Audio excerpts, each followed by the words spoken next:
Nagkatensyon sa Senado at Kamara ng batikusi ng ilang mambabatas ang isang opisyal kaugnay ng caricature ng Chinese president. May report si Ian Cruz.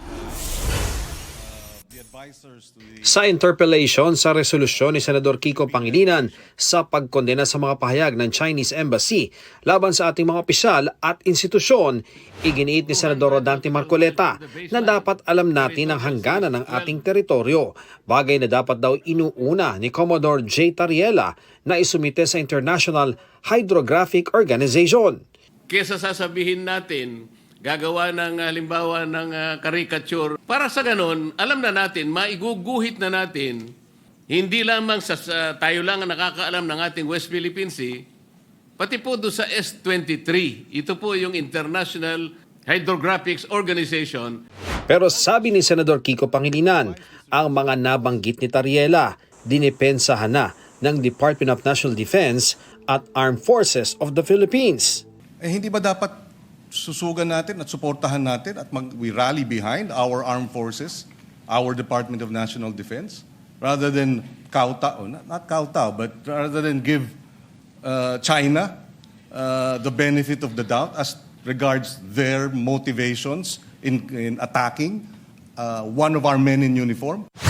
Bagyaring nagkatensyon sa mababang kapulungan, pinuna ni Minority Leader Marcelino Libanan ang pag-display ng caricature ni Chinese President Xi Jinping ng isa umanong senior spokesperson ng PCG, hindi pinangalanan si Tariela.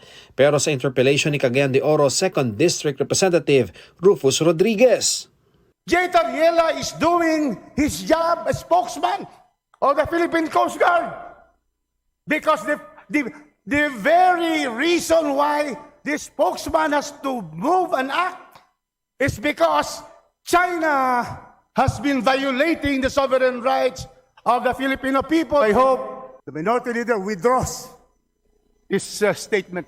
A congressman taking up the cudgels of our aggressor in the West Philippine Sea. Hindi ko po i-withdraw po yan.